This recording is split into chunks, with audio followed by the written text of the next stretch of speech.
중에서 발견되었느니라 하더라. 아멘. 저희 성령께서 오늘 예배를 드리는 모든 청년 가운데 하나님의 은혜를 보여주실 점 있습니다. 요한계시록 18장 1절로 24절까지 말씀을 가지고서 이 세상의 최후라는 제목으로 같이 말씀의 은혜를 나누기 원합니다.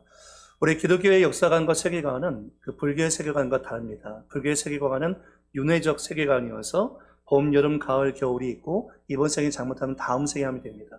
네, 기독교의 세계관은 직선적 세계관이기 때문에 창세기가 있으면 요한계시록이 있고 시작이 있으면 반드시 끝이 있습니다. 우리가 태어나는 생일을 지키는 것처럼 인생의 어느 순간인가 하나님의 심판대 앞에 설지 모르지만 우리는 반드시 다 죽는 날이 있다라는 것을 말씀하고 있습니다. 한번 죽는 것은 사람에게 정하신 것이고 그 후에는 심판이 분명히 있다고 말씀하고 있습니다. 근데 사람들은 자신이 영원히 살 것 같이 생각을 합니다. 그 하나님 심판대 앞에 설 날이 오늘은 아니겠지라는 마음으로 살고 있습니다. 그러다 보니까 죄를 져도 그 죄가 얼마나 무서운지 잘 모르고 죄를 짓는 것을 알고 있어도 강팍한 마음으로 회개하지 않는 것이 사람들의 마음입니다. 그러면서 이 마지막 때 역사 이래로 죄가 흐르고 있는 역사 이래는 모든 삶이 마찬가지였지만 지금은 더 이 죄 가운데서 많은 사람들이 더 무감각한 마음으로 이 적그리스도와 적그리스도의 세력과 거짓 선자의 미혹을 받아가지고 잘못된 길로 걸어가는 사람들이 굉장히 많습니다. 마귀가 우리 곁에 다가올 때에 그냥 이렇게 흉측하게 다가오면 예수의 이름으로 물리칠 텐데 때로는 광명의 천사로 가장해서 옵니다. 달콤하게 다가옵니다. 미혹하면서 다가옵니다. 이것을 가지면 천하 만국을 너에게 주겠다고 하면서 우리를 유혹합니다. 그래서 오늘 말씀 가운데 나온 내용 보면요, 이 세상의 최후에 대해서 얘기하고 있는데 여전히 상인들은 부와 사치에 대해서 생각하고 어떻게 하면 물건을 더 팔 수 있을까라는 것을 생각한다는 거죠. 그러니까 예컨대 우리가 지금 사회를 보면 알 수 있지 않습니까? 코로나19의 상황 가운데 있지만 다국적 기업이라든지 제약회사는 이 기회가 그들 기업에는 큰 호재죠. 그래서 이 때를 맞춰가지고 어떻게 하면 돈을 더 많이 벌 수 있을까라고 그들은 아마 생각할 겁니다. 그러니까 이 세상의 패망이 누군가에게는 돈벌이가 될 수 있다는 거죠. 또 말한다면 부강한 국가, 특히 무기를 많이 생산하는 국가 같은 경우에는 한 나라가 전쟁을 치르면 다른 그 무기를 대주는 국가에 있어서는 방산업체가 더 흥황하면서 다시 부를 축적하는 기회로 삼습니다. 그러니까 남의 비극을 자신의 기쁨으로 삼는 사람들이 이 말세의 특징 가운데 하나인 것을 보게 되어집니다. 자, 우리가 지금 7인의 심판과 7 나팔의 심판, 그리고 마지막으로 7 대접의 심판까지 지금 와서 삽경과 같이 말씀이 들어가 난 다음에 이제 다음 주에는 다시 오실 예수 그리스도에 대한 말씀을 우리가 같이 묵상하게 되어질 것입니다. 말씀을 묵상하면서 아마 이 말씀을 대면하기가 어려운 분들도 많이 있으실 거예요. 좀 이해가 안 되는 부분도 많이 있을 거다라고 생각이 들 겁니다. 그런데 이 말씀 가운데 흐르고 있는 그 맥락을 이해하시는 것이 굉장히 중요합니다. 우리가 이 말씀 가운데 상징이라는 의미로 굉장히 많이 들어가 있기 때문에 우리가 정확하게 이 의미를 파악한다는 것 자체가 굉장히 어렵습니다.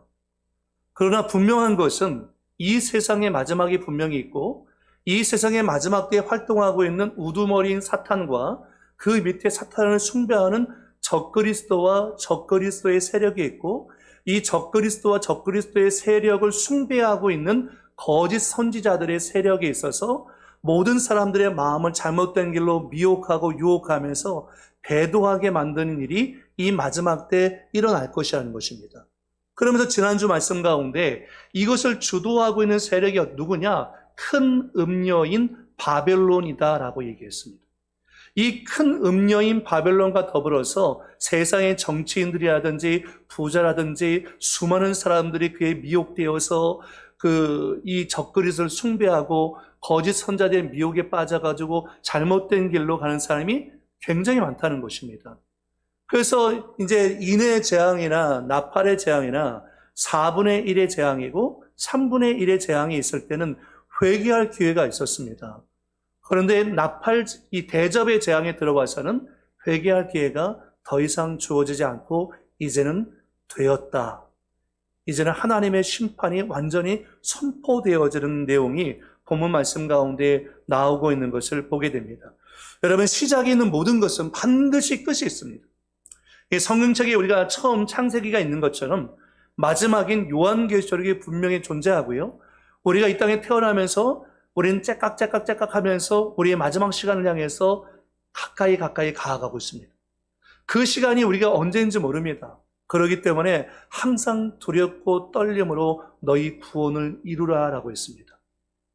구원을 얻는 것은 예수를 믿음으로 말미암아 구원을 얻습니다. 그러나 우리가 죄를 이기고 승리의 영적인 삶을 살고 성화되어져가는 삶을 살기 위해서는 하나님을 경외하고 두렵고 떨림으로 말씀과 기도로 무장하지 않고서는 영적인 싸움 가운데서 승리하기가 어렵다는 것입니다.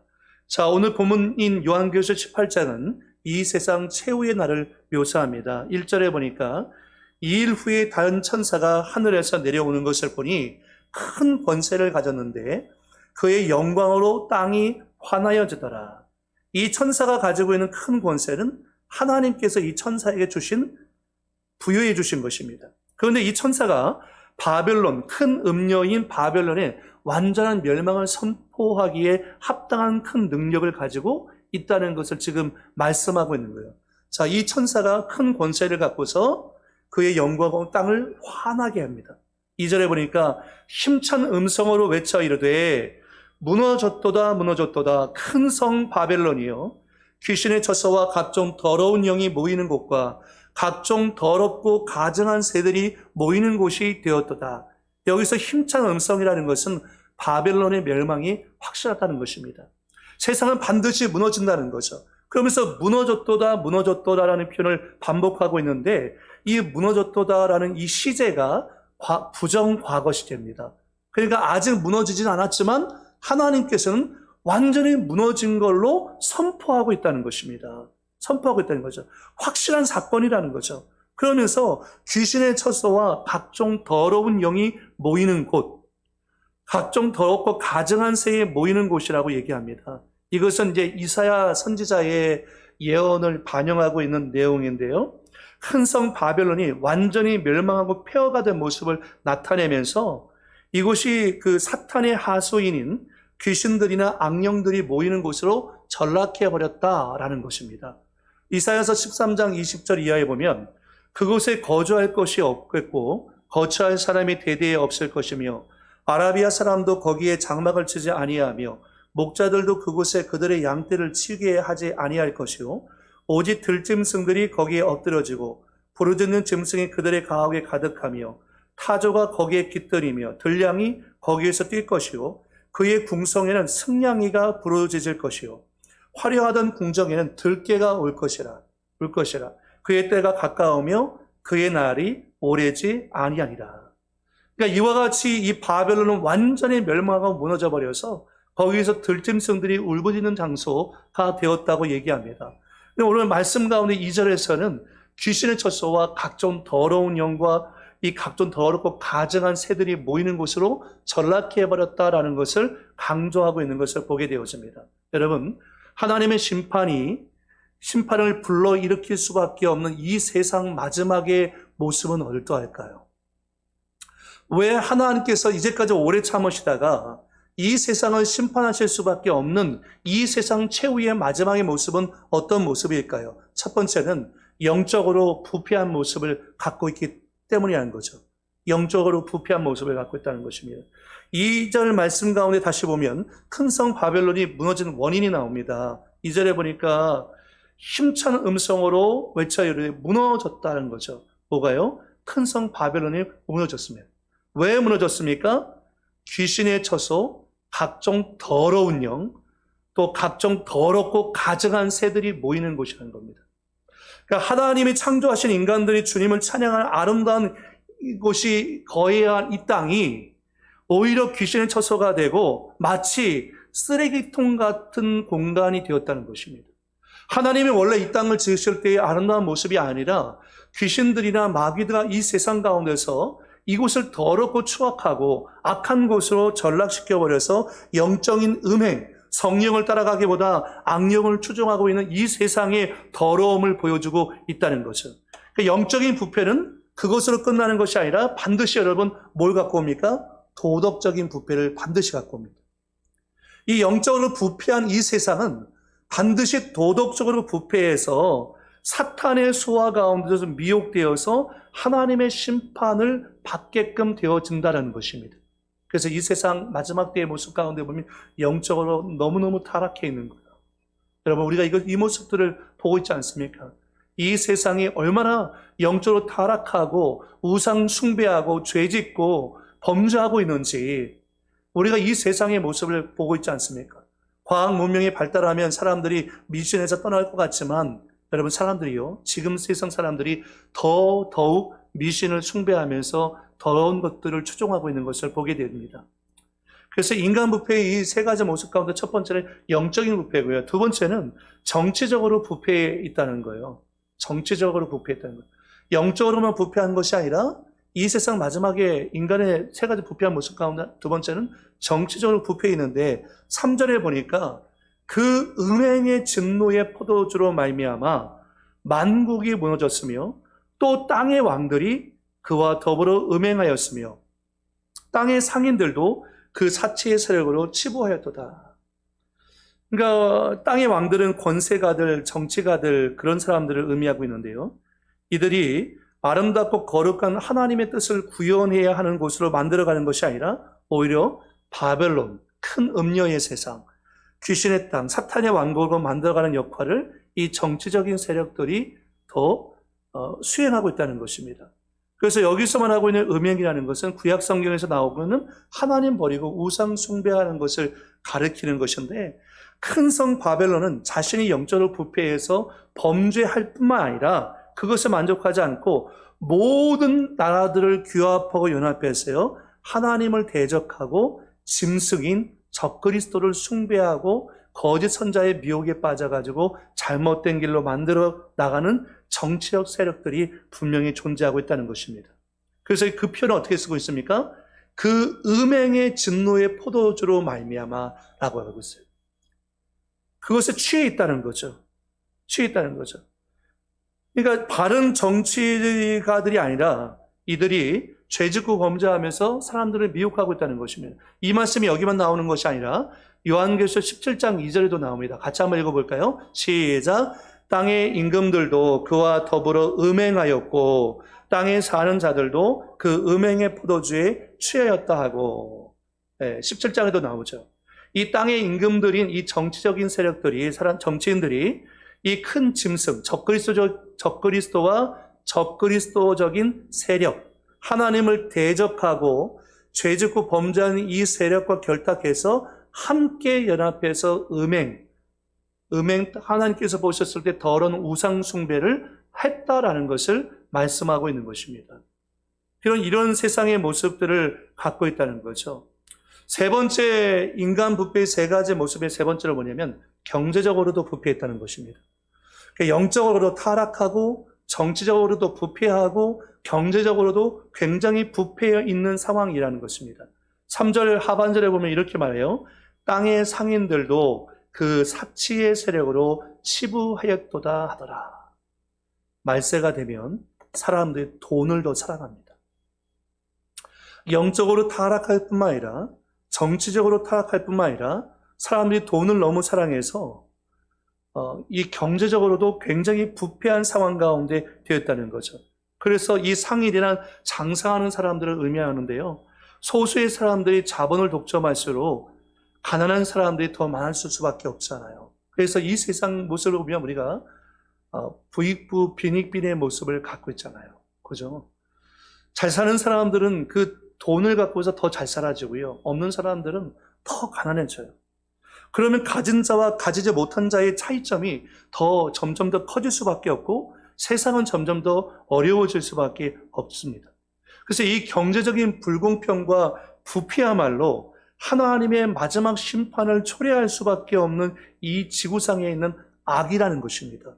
경제적 부패가 하나님의 심판을 초래하는 악이 되어질 수 있다는 거죠.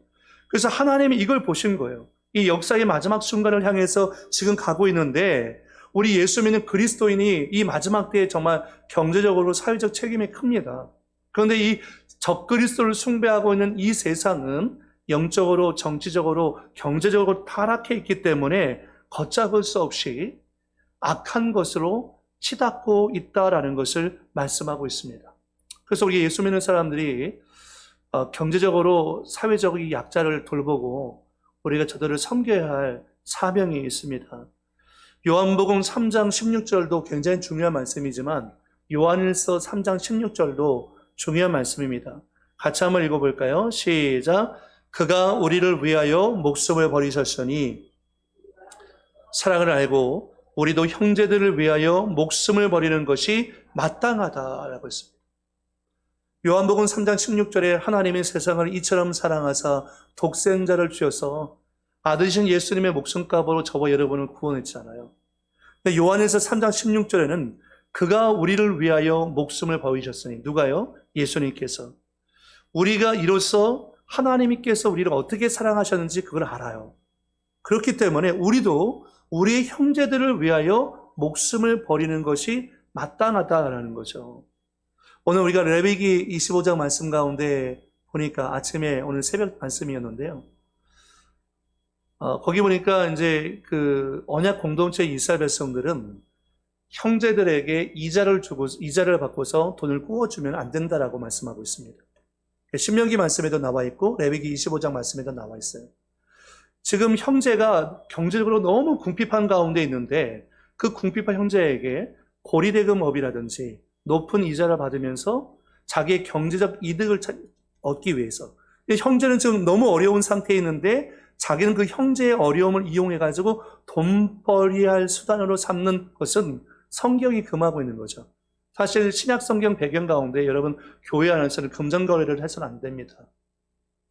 그런데 이제 구약적인 배경 가운데서 보면 형제가 어려움을 당할 때에 그 어려움을 당하는 사람들이 그 어려움을 이용해서 자기의 경제적 이득을 얻으려고 해서 안 된다는 거죠. 역사적으로 보면 이 유대인들이 굉장히 머리가 좋은 사람들이에요. 지금도 마찬가지지만 세계에서 이 유대인들이 가장 많이 갖고 있는 직업 가운데 하나가 뭐냐면 금융업입니다.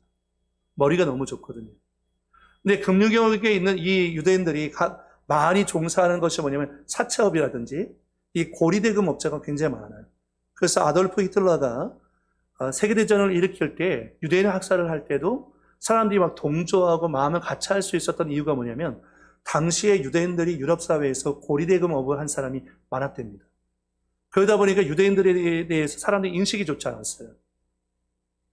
그런 부분 때문에 이제 히틀러가 그걸 이용해서 세계대전 가운데 유대인 학살을 빌미로 삼았다라는 얘기도 있습니다.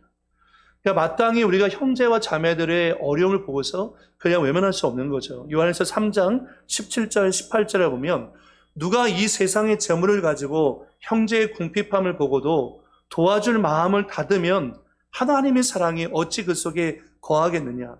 자녀들아 우리가 말과 혀로만 사랑하지 말고 행함과 진실함으로 하자라는 것입니다. 마지막 때가 되면 예수 믿는 그리스도인들은 더 힘들어질 수 있습니다. 핍박의 시대가 오면요. 그렇기 때문에 그리스도인들이 연약한 형제들의 어려움을 도와주지 않으면 이 핍박의 시기 가운데 우리가 버티기가 어렵습니다. 그래서 함께 우리 연합하고 함께 하나가 되고 도와주고 섬기고 나눌 때에 우리가 이 마지막 때에 정말 공동체가 건강하게 이 일들을 감당할 수가 있다는 것입니다. 자, 세상에 무너질 때에 사람들의 반응이 있어요. 우리가 영적으로 타락하고 정책으로 부패하고 경제적으로 부패하는 모습을 보면서 우리가 안 믿는 사람도 얘기합니다. 아유, 말세다, 말세. 그죠? 말세다, 말세. 안 믿는 사람도 얘기해요. 왜냐면 어떻게 이런 일들이 일어날 수 있지? 라고 생각하는 거예요. 어떻게 이런 일들이 일어날 수 있지? 영적인 부패 가운데서 반드시 도덕적인 부패가 오고요. 정치적 부패가 있고 그리고 경제적인 부패가 반드시 생기기 때문에 사회적 불공평이라든지 이 부익부 빈익빈의 상태가 가면 갈수록 더 심각해집니다. 여러분 우리가 지금 우리나라는 아직 그래도 그렇게 어려운 상황이 아니지만 베네수엘라 같은 데는 국가가 부도가 났잖아요. 국가가 부도가 나다 보니까 먹을 것이 없어요. 그래서 여자분들 같은 경우는 그 인근 국가들에 가서 매춘 행위를 하면서 먹고 살고 있어요. 지금 베네수엘라는. 그런 일들이 일어나고 있던 지구촌 가운데서. 지금 먹고 살 문제들이 한쪽 편에서는 막 음식이 남아 돌아가고 버리고 있는데 지구상에서 한쪽 편에서는 먹을 게 없어가지고 굶어 죽어가는 사람들이 있다니까요. 그래서 이런 모습을 보면서 이 지구가 끝날 날이 가까이 왔구나라는 것을 우리가 생각할 수 있다는 것입니다. 그러면 이 세상이 무너질 때, 이 세상이 최후를 맞이할 때 사람들의 반응은 어떻게 갈라질까요? 먼저 생각할 것은 기득권자들의 반응이 있다는 것입니다. 기득권자. 그러니까 정치적으로 기득권을 갖고 있고 경제적으로 기득권을 갖고 있는 사람들의 반응이 있는데 그 사람들의 반응이 뭐냐면 고난과 애통이라는 것입니다. 고난과 애통. 이 성경 말씀에는 이제 3절과 17절을 보면 왕이라든지 상인이라든지 선장과 선객들이라든지 이런 사람들은 당시에 기득권을 갖고 있는 부자들이었습니다. 어떤 환경과 상황 속에서도 경제적 이득을 취할 수 있는 그런 사람들이었죠. 세상에 멸망할 즈음에도 돈을 버는 사람들은 돈을 벌어요.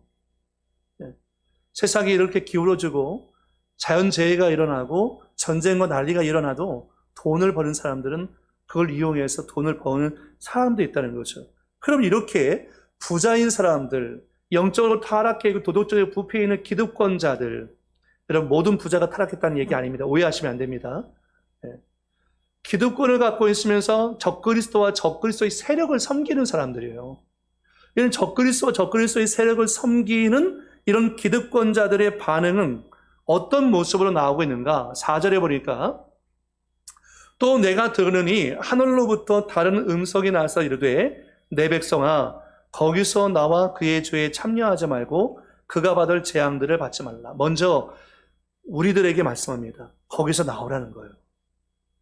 큰 바벨론, 세상적인 가치관, 이 영적으로 타락하고 정적으로 부패하고 경제적으로 부패하고 있는 이 세상의 그 악한 모습 가운데서 우리는 머물러 있지 말고 거기서 나오라는 거예요.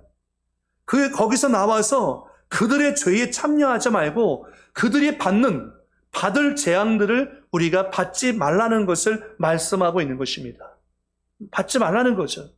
그러니까 하나님은 구속받은 자신의 백성들에게 큰 성 바벨론의 죄악인 음행과 사치스러운 생활에 젖어들지 말고 빠져나와서 하나님이 택하신 자다운 삶을 살라라고 말하는 것입니다. 그럼 여러분, 악한 자들이 부해지고 잘 되는 것을요 시기하고 질투하지 마세요. 그건 정말 어리석은 것입니다. 만약 여러분이 그걸 시기하고 질투하게 되면 거기서 빠져나오기가 어렵습니다. 그 악인들의 결국은 성경은 결국 정해져 있거든요. 악인들의 결국은 하나님의 심판을 받게 되고 패망할 수밖에 없다는 것입니다. 5절에 보니까 그의 죄, 악인들의 죄죠. 당시의 임금들과 그 상인들과 또 이 선장, 부자들, 무역업을 하고 있는 사람들은 그들의 죄는 하늘에 사무쳤으며 하나님은 그의 불의한 일을 기억하신지라. 적그리스도와 적그리스도를 숭배하고 있는 그 악한 바벨론에 속해 있는 그 사람들의 죄가 하늘에 사무쳤고 하나님은 그의 불의한 일을 기억한다는 거예요. 이것이 예레미야 51장 9절 말씀 가운데 이미 나와 있는 말씀을 반영하고 있는 거예요. 같이 읽어볼까요? 51장 9절 시작.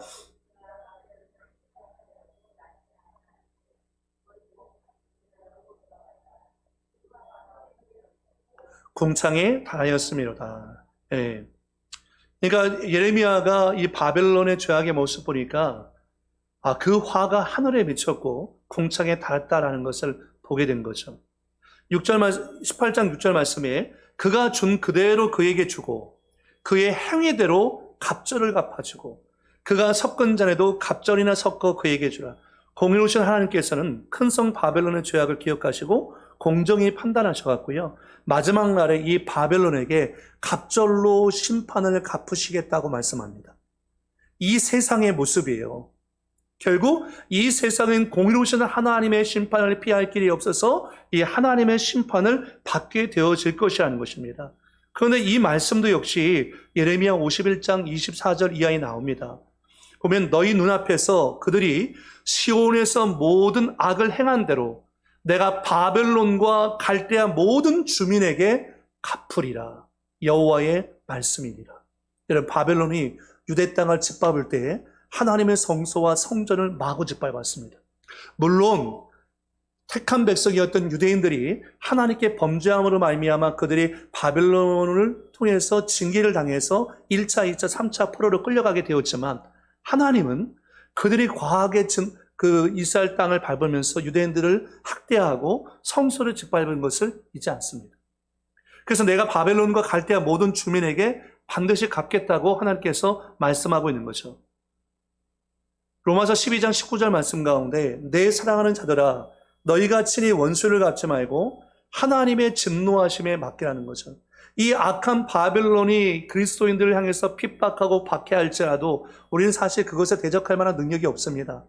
그러나 결국은 이 세상은 바벨론을 섬기고 바벨론에 속해 있었던 사람들은요, 공의로우신 하나님의 심판을 받을 날이 반드시 온다라는 것입니다.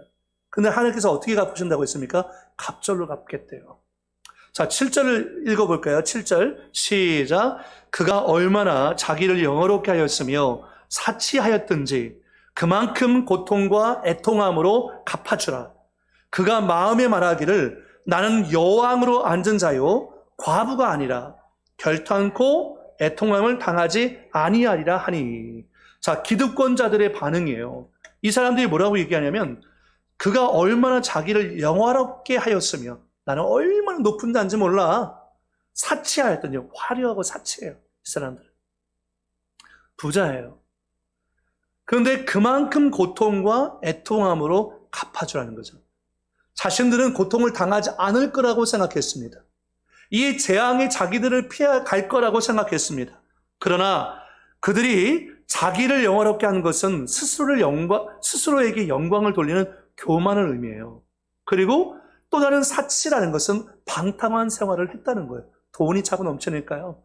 음란하고 방탕한 생활을 한다는 거예요. 영적으로 타락하고 도덕적으로 부패하고 정적으로 부패하고 경제적으로 부패한 그들은 스스로 교만하고 방탕한 생활을 하는 거죠. 그런데 하나님께서 그들에게 진노하셨는데 뭐로 갚으셨어요?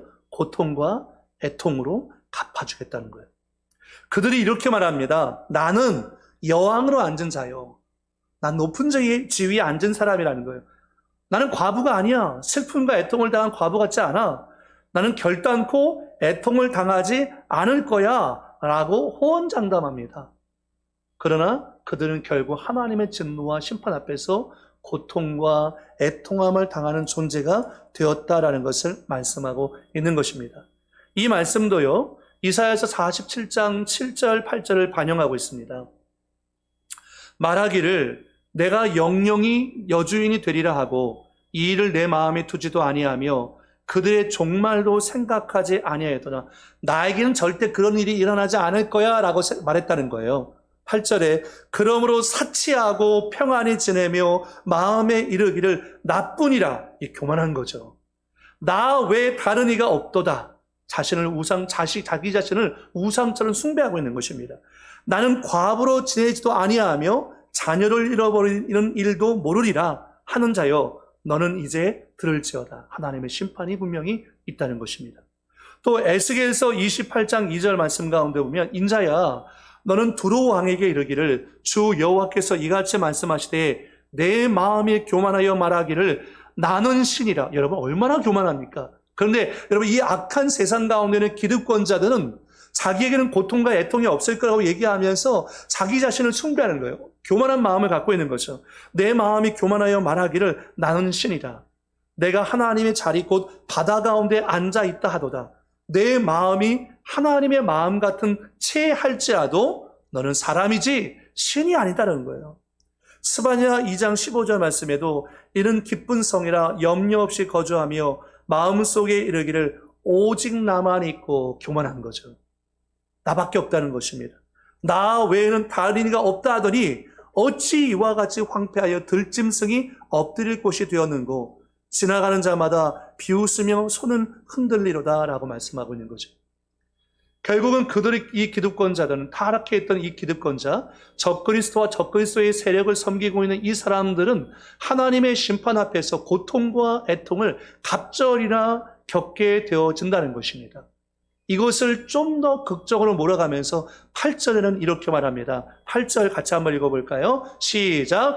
그러므로 하루 동안에 그 재앙들이 이르리니 사망과 애통함과 흉년이랍니다. 그가 또한 불에 살라지리니 그를 심판하시는 주 하나님은 강하신 자이심이라. 이 말씀도 중요합니다. 그러므로 이렇게 기득권자들이 나밖에 없어, 나는 신이야, 나는 사치와 방탕한 삶을 살면서 나는 재앙이 없을 거야, 나는 고통과 애통을 당하지 않을 거야 라고 그들은 생각했습니다. 그런데 고통과 애통이요, 하루 동안에 그 재앙이 갑자기 그들에게 임해버리는 것입니다.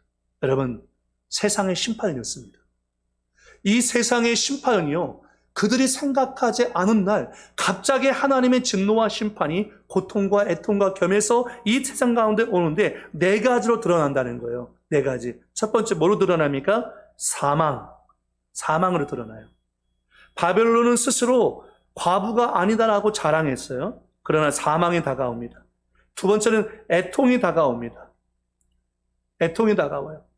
그들은 사치하면서 막 방탕한 삶을 하면서 엔조이하고 막 즐겁게 살았어요. 근데 슬퍼할 날이 옵니다.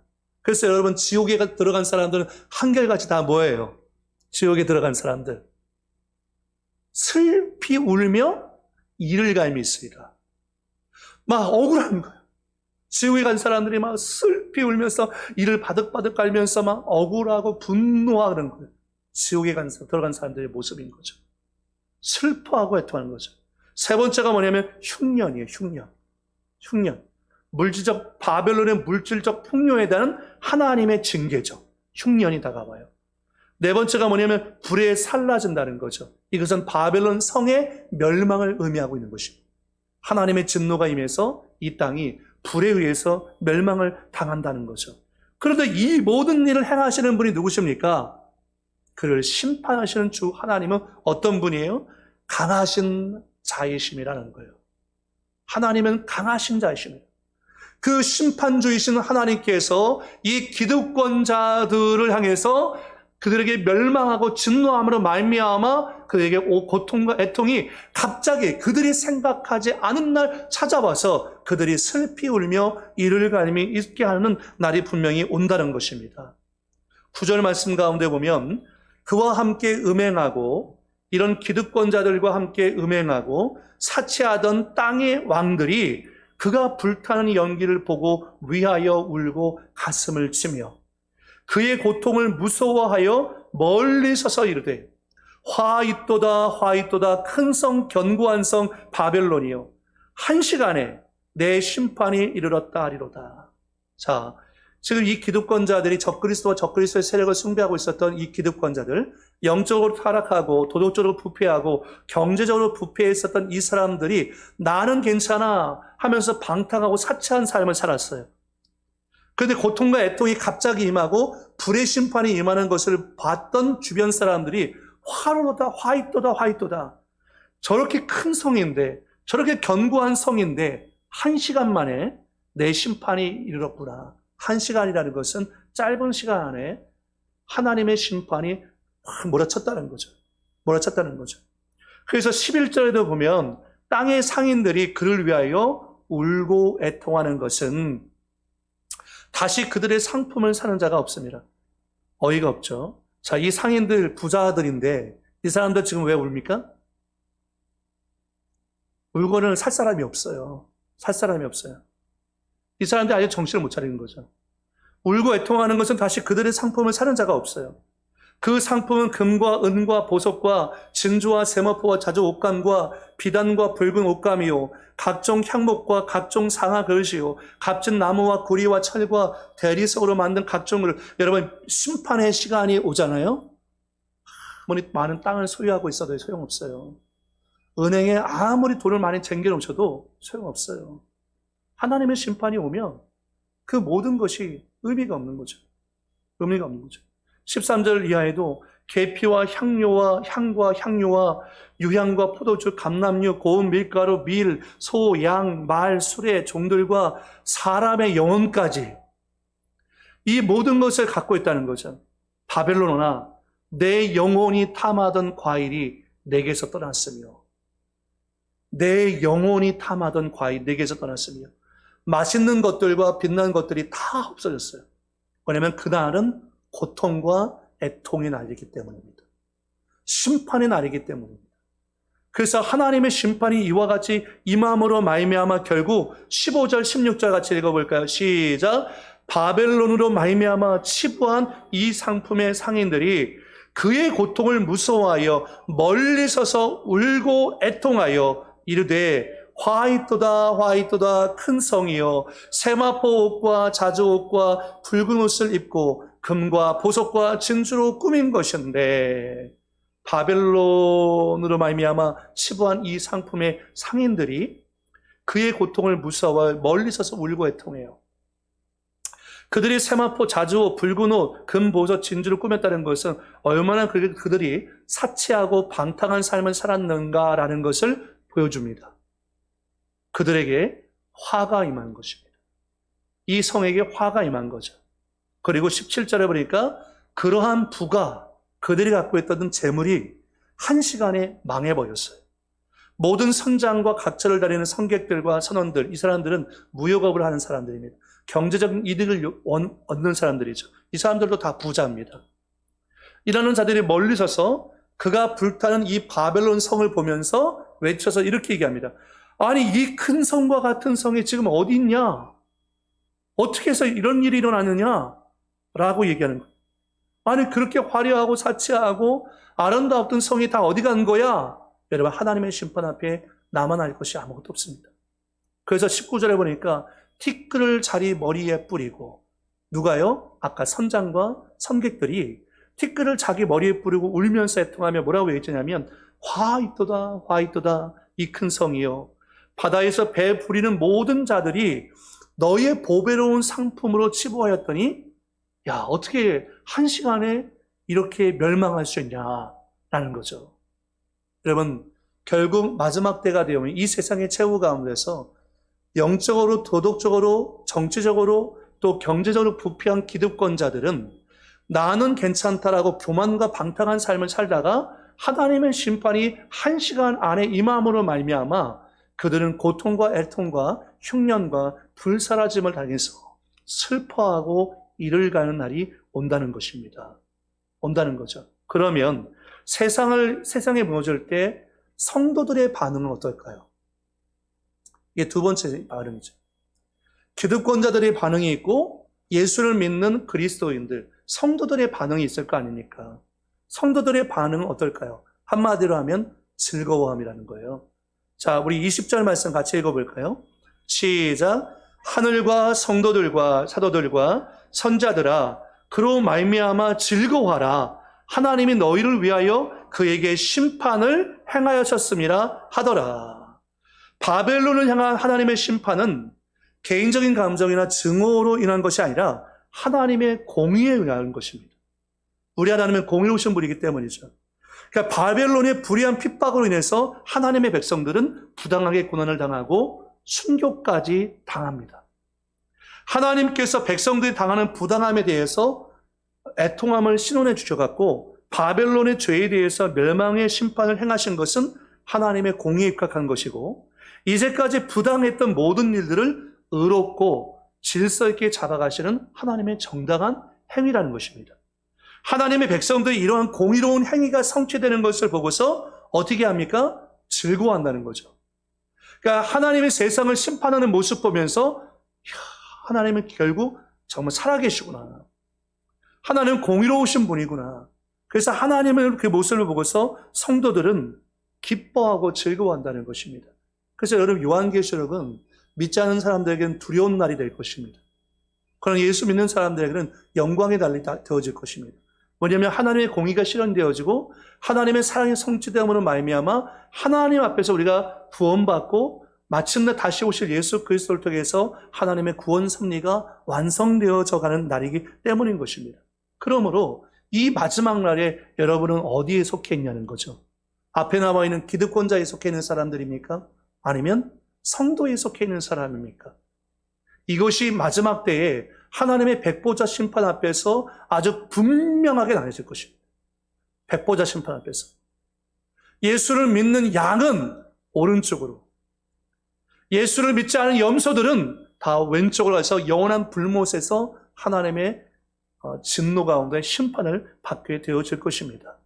누가복음 6장 21절 말씀에 지금 줄인 자는 복이 있어요. 너희가 배부름을 얻을 것이고 지금 우는 자는 복이 있어요. 너희가 웃게 될 거예요. 그러니까 여러분, 이 땅에서 우리가 줄여요. 그리고 이 땅에서 우리가 애통해서 울어요. 그래서 더 하나님을 의지해요. 그렇다면 여러분, 그게 오히려 복이에요. 그러나 반대로 25절 말씀 가운데 보니까 화 있을진저 너희 지금 배부른 자, 이 사람들은 하나님을 섬기지 않는 사람들입니다. 스스로 배불러가 교만하고 사치하고 방탕한 삶을 사는 거예요. 이 사람들은 예배드릴 시간이 없어요. 하나님께 나올 시간이 없어요. 그래서 그들에게 화 있을진저 너희 지금 웃는 자요, 결국 너희가 애통하며 울게 되어질 거라는 거죠. 기득권자들에게는 결국은 이와 같이 고통과 애통이 따라오게 되어질 것이라는 것입니다. 자, 그러면 이 세상 최후의 특성은 어떤 특성을 갖고 있을까요? 이 세상 최후, 첫 번째는 순간성인데 순식간에 지나간다는 것입니다. 올해 19절 하반절에 보니까 한 시간에 망하였도다라는 표현이 있잖아요. 이 한 시간이라는 것은 그냥 시간적으로 한 시간이라는 의미가 아니라 순식간에 하나님의 심판과 진노가 이 땅 가운데 임하게 되어질까라는 거죠. 그날에 많은 사람들이 전도서 1장 2절 이하의 말씀을 생각하게 될 것입니다. 헛되고 헛되며 헛되고 헛되니 모든 것이 헛되더라. 시작. 헛되고 헛되며 헛되고 헛되니 모든 것이 헛되도다. 이게 헤벨인데 후 하고 불면 사라져버리잖아요. 여러분, 이 세상의 것은 영원하지 않아요. 이 세상의 것은 낡아지고 이 세상의 것은 다 없어지는 것이 없어질 때가 온다는 거죠. 그러므로 이 세상에 있는 것 때문에 우리가 슬퍼하고 애통할 일이 없다는 거예요. 우리는 영원한 천국을 이미 소유하고 하나님의 존귀한 자녀인 백성인 줄 믿습니다. 세상 최후의 특성 두 번째는 철저하게 그리고 완전하게 하나님의 심판이 행해진다는 것입니다. 그래서 21절 이하에 보면 반복되어지는 단어가 있어요. 결코 다시라는 말이요, 21절 이하에 보면 6번 나옵니다. 6번. 결코 다시, 결코 다시, 결코 다시 나와요. 21절에 보니까 이에 한 힘센 천사가 큰 맷돌 같은 돌을 들어 바다에 던져 이르되 큰 성 바벨론이 이같이 비참하게 던져져 결코 다시 보이지 아니하리로다. 결코 다시라는 표현을 6번 써서 바벨론에게 내려진 하나님의 심판이 너무 엄정해서요, 더 이상 회복될 수 없을 만큼 하나님의 심판이 행해질 거라는 거죠. 그래서 여기 보니까 큰 맷돌 같은 돌을 들어 바다에 던진다는 건 뭡니까? 그럼 큰 맷돌을 바다에 던지면 얘가 다시 올라와요? 올라오지 않아요? 안 올라오잖아요. 그런 것처럼 바벨론이 멸망을 당해서 다시는 회복하지 못한다는 거예요. 결코 다시 회복하지 못하겠다는 거죠. 그래서 이 말씀은 예레미야 51장 63절 이하의 말씀을 반영하고 있어요. 너는 이 책 읽기를 다한 후에 책에 돌을 메어 유브라데 강 속에 던지면, 유브라데 강은 어디 있는 것입니까? 바벨론에 있는 강이에요. 바벨론에 있는 강이에요. 말하기를 바벨론이 나의 재난 때문에 이같이 몰락하여 다시 일어서지 못하리니 그들이 피폐하리라 하라 하니라. 예레미야의 말이 이에 끝나니라. 결국 바벨론은 맷돌과 같이 바다에 던져져서 다시는 회복되어지 못할 것이다. 하나님의 심판은 철저하고 하나님의 심판은 완전하게 행해질 거라는 거죠. 그리고 세상 최후의 특성의 세 번째는 뭐냐면 허무성이 있다는 거죠. 허무하게 끝난다는 거죠. 다시 나팔 소리가 들리지 않고 다시 음악 소리가 없고요, 맷돌 소리도 들리지 않고요, 빛도 없을 것이고요, 결혼하는 신랑 신부의 즐거운 웃음소리도 없을 거라는 거예요. 마지막 때가 되면 그런다는 것입니다. 베드로후서 3장 1절 말씀 가운데 보면 사랑하는 자들아, 내가 이제 이 둘째 편지를 너희에게 쓰노니 이 두 편지로 너희의 진실한 마음을 일깨워 생각나게 하여. 3절 이하에 같이 있습니다. 시작. 먼저 이것을 알지니 말세에 조롱하는 자들이 와서 자기의 정욕을 따라 행하며 조롱하여 이르되 주께서 강림하신다는 약속이 어디 있느냐? 조상들이 잔후로부터 만물이 처음 창조될 때와 같이 그냥 있다 하니. 그러니까 믿지 않는 사람들은 다 이렇게 얘기해요. 야, 뭐가 바뀌었냐? 멸망이 무슨 멸망인데 지구 종말이 어디 있냐? 창조 때부터 있던 그 산이 그대로 있지 않냐? 라고 얘기하는 거여서 조롱하고 있다는 거예요. 그런데 6절 이하에 보면요. 이로 말미암아 그때의 세상은 물이 넘춤으로 멸망하였으되 이제 하늘과 땅은 그 동일한 말씀으로 불사르기 위하여 보호하신 바 되어 경건하지 아니한 사람들의 심판과 멸망의 날까지 보존하여 두신 것입니다. 8절 9절 같이 읽어볼까요? 시작. 사랑하는 자들아 주께는 하루가 천년 같고 천년이 하루 같다는 이 한 가지를 잊지 말라. 주의 약속은 어떤 이들이 더디다고 생각하는 것 같이 더딘 것이 아니라 오직 주께서는 너희를 대하여 오래 참으사 아무도 멸망하지 아니하고 다 회개하기에 이르기를 원하시니라. 10절 그러나 주의 날이 도둑같이 오리니 그날에는 하늘이 큰 소리로 떠나가고 물질이 뜨거운 불에 풀어지고 땅과 그 중에 있는 모든 일이 드러나게 되리로다. 마지막 심판의 때가 되어지면 이와 같이 하나님의 놀라운 심판이 행해질 것이다 라는 것을 말씀하고 있는 것입니다. 그러므로 베드로후서 3장 12절 말씀에도요. 하나님의 날이 임하기를 바라보고 간절히 사모하는 거예요. 이 마지막 때를 살아가고 있는 저와 여러분이 그날이 올 거예요. 우리는 그날을 바라보면서 하나님의 약속의 성취의 날을 기다리고 있는 거죠. 자, 오늘 계시록 18장 22절에도 보니까 또 검은 고 타는 자와 풍년하는 자와 퉁소 부는 자와 나팔소 부는 자들의 소리가 결코 다시 내 안에서 들리지 아니하고. 왜 그렇습니까? 심판을 받고 있기 때문이죠. 하나님의 심판이 너무 크기 때문에 고통과 애통 속에서 그들이 노래를 부르지 않습니다. 악기를 연주하지 않습니다. 나팔 소리가 들리지 않습니다. 내 안에서 들리지 아니하고 어떠한 세공업자든지 결코 다시 내 안에서 보이지 아니하고. 이게 무슨 말이냐면 세공업자들이 더 이상 보이지 않는다는 것은 경제적 부를 획득하기 위해서 공장이 돌아가지 않는다는 거예요. 왜냐하면 하나님의 심판이 행해졌기 때문에. 또 맷돌 소리가 결코 다시 내 안에서 들리지 않는다는 것도 역시 이것도 하나님의 심판을 해서 바벨론의 모든 일상생활조차도 파괴되어서 다시는 찾아볼 수 없다는 것입니다. 23절에 등불 빛이 결코 다시 내 안에서 비치지 아니하고 세공업자들이 밤샘 작업을 하던 것도 다 사라져요. 신랑과 신부의 음성이 결코 다시 내 안에서 들리지 않아요. 신랑 신부가 결혼식 하면서 잔치하고 이런 것도 필요 없어요. 너희 상인들은 땅의 왕족들이라 내 복술로 말미암아 만국이 미혹되다. 자, 여기서 말씀 보니까 이와 같이 바벨론이 멸망하게 된 이유가 또다시 세 가지가 나옵니다. 왜 이 땅에 바벨론이 멸망을 당했는가? 첫 번째가 뭐냐면 내 복술로 말미암아 만국이 미혹되었도다. 점치고 점찍하고. 그러니까 이제 마지막 때가 되면 여러분 타로도 다 죄예요. 예. 여러분 띠 운세 보는 것도 다 죄예요. 영적 간음이에요. 이런 마지막 때가 되면 이런 바빌론이 사람들을 미혹해가지고 내 복술로 말미암아 만국을 미혹되게 해요. 두 번째가 24절에 나오는데요. 선지자들과 성도들과 및 땅 위에서 죽임을 당한 모든 자의 피가 그 성중에서 발견되었다는 거예요. 발견되었다는 거죠. 그래서 이 바벨론이 멸망할 수밖에 없는 이유가 뭐냐?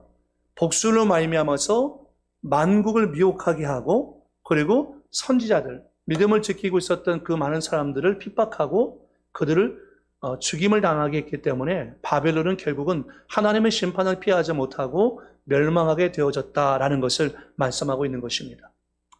사랑하는 성도 여러분, 시작이 있으면 끝이 분명히 있습니다. 역사는 하나님의 시계에 맞춰갖고 지금도 계속해서 째깍째깍 흘러가고 있습니다. 우리가 일상생활 속에서 바쁘게 일하고 있잖아요. 그렇기 때문에 하나님의 역사의 큰 시계가 소리가 들리지 않죠. 여러분 지금 우리 지구가 돌고 있어요? 안 돌고 있어요? 돌고 있죠. 지구가. 근데 그 소리가 들리세요? 안 들리죠. 근데 엄청나게 빠른 속도로 돌고 있습니다.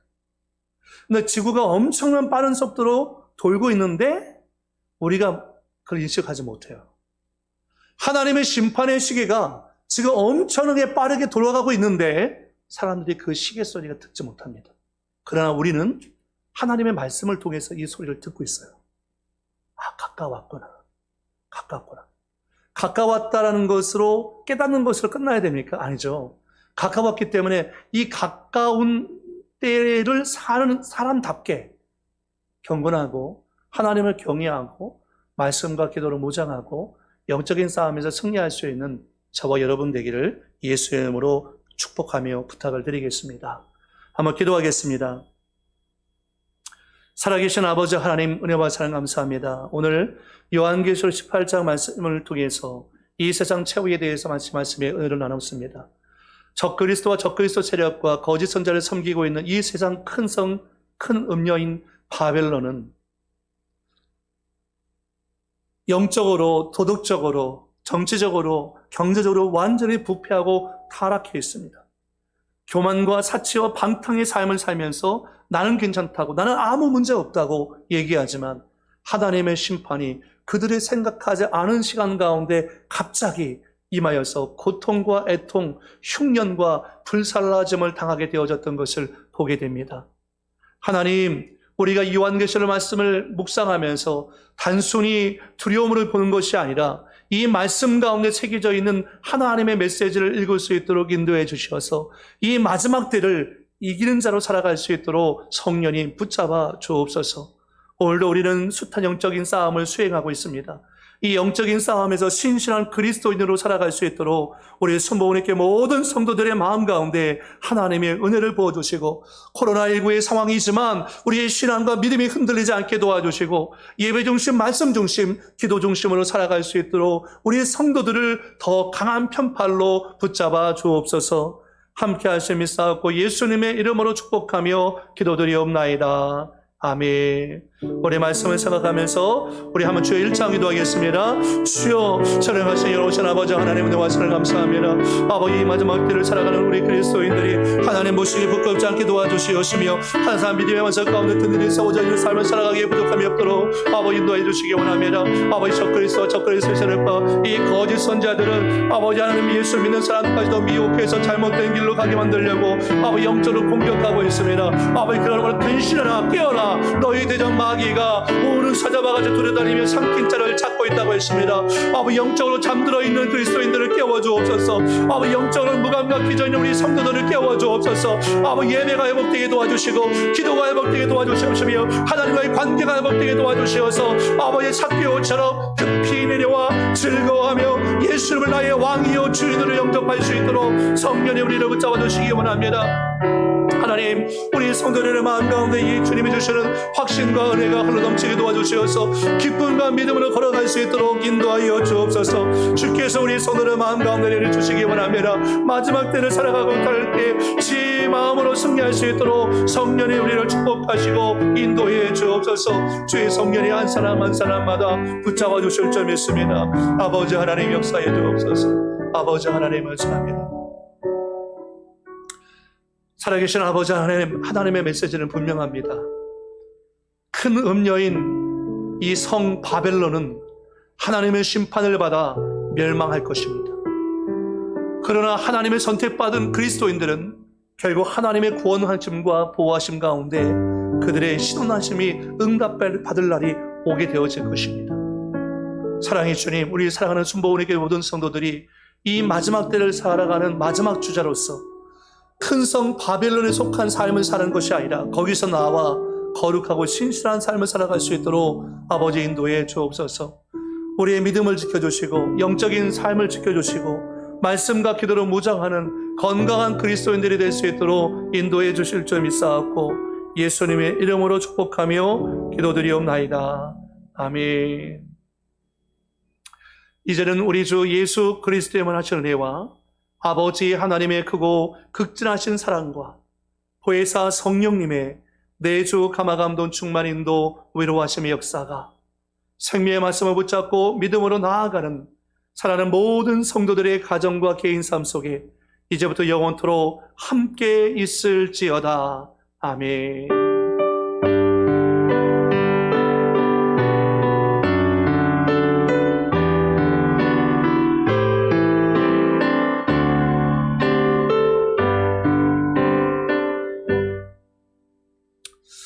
할렐루야. 하나님께 영광의 박수 드리겠습니다. 하나님 감사합니다.